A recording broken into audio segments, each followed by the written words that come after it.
Too many thoughts on my mind, I can't sleep at night, so I just keep writing. I don't need no help, I don't need opinions, so don't waste my time then. I just been living on... hey WhatsApp crazy people, कैसे हैं आप सब? उम्मीद करता हूँ कि बहुत ही बढ़िया होंगे। तो गाइज, आज हमारे पास है कोका कोला और ये एक अमेजिंग सी चीज़। क्या आपको इसका नाम पता है? अगर आपको इसका नाम पता है तो कमेंट बॉक्स में बताना नहीं भूलिएगा। अगर आपको इसका नाम पता नहीं है तो आपको आगे पता चल जाएगा। So now let's begin crazy people. तो गाइज, ये अमेजिंग सी चीज़ है कोका कोला, और जब हम इसे कोका बेकिंग सोडा और जब हम इसे कोका कोला में मिलाते हैं तो इसके बीच रिएक्शन होती है और बहुत ही तेज़ी से झाग निकलता है।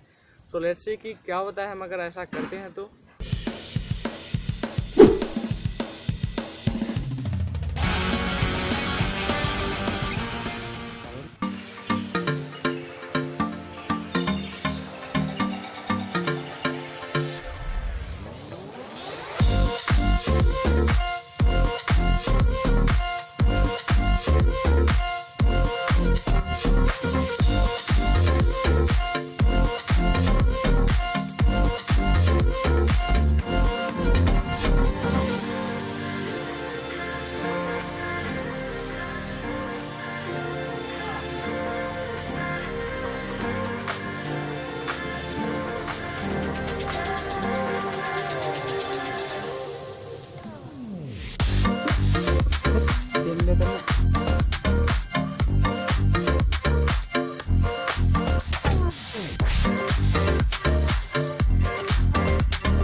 तो गैस, आज के लिए बस इतना ही। अगर आपको हमारी वीडियोस पसंद आती है तो सब्सक्राइब भी कर लेना।